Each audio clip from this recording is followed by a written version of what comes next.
Good morning. Welcome back to my channel. And if you're new here, my name is Kathy Gifford.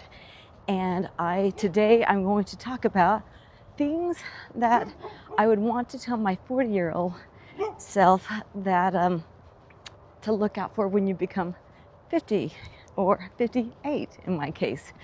Some of the things, like for instance, the first thing I would tell myself is to get my sugar under control, because when you're young, you can burn it off pretty easy and you can start exercising even more, and you can afford to eat a little bit more sugar.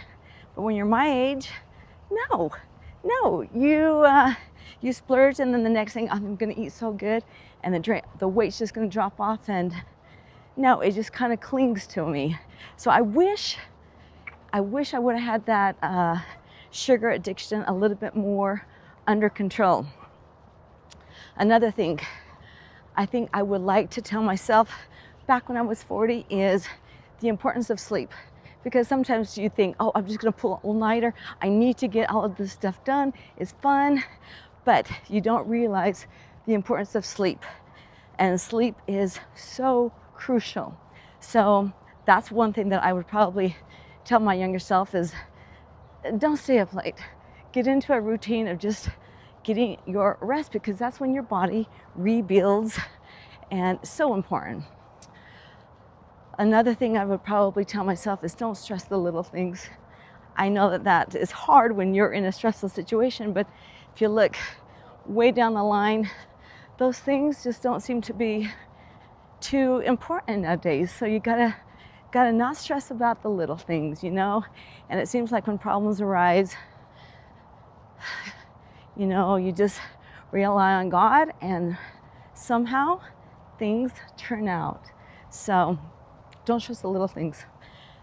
Let's see. Another thing I would probably tell my 40-year self is make sure all the time that you have, you are putting it towards something, the most important thing. So I'm referring to my family. So make sure you spend a lot of time with your family, because the older you get, it just gets to be so much more important. And research has shown that the more time that you spend with your family, they just are more well adjusted, and it just turns out better. Another thing that I would tell my 40-year-old self to do is to get into meditation a lot earlier than I did.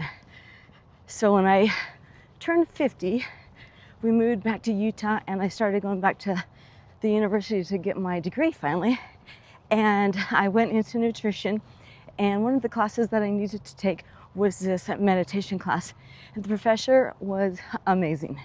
And he had a class on how to meditate. And at the time, I was facing a cold and still going to classes, but miserable.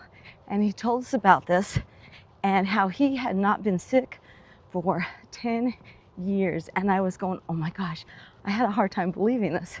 Anyways, I started doing his practices and meditating, and I started telling myself, I never get sick. I never get sick.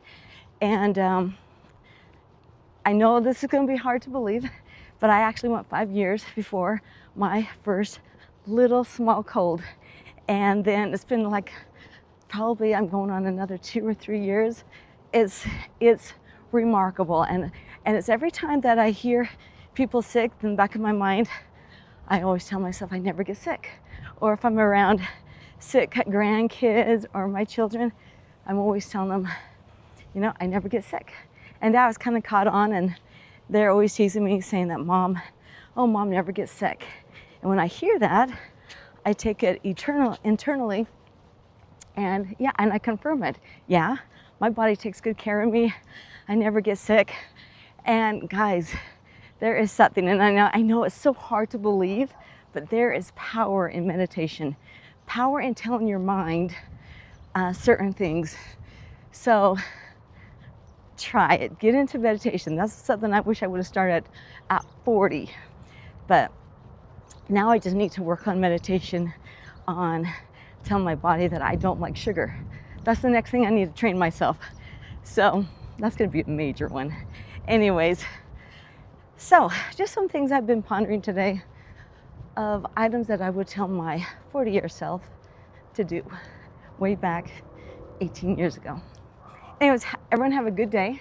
Get some vitamin D today. Get out there, get walking, and have a great day. Until then.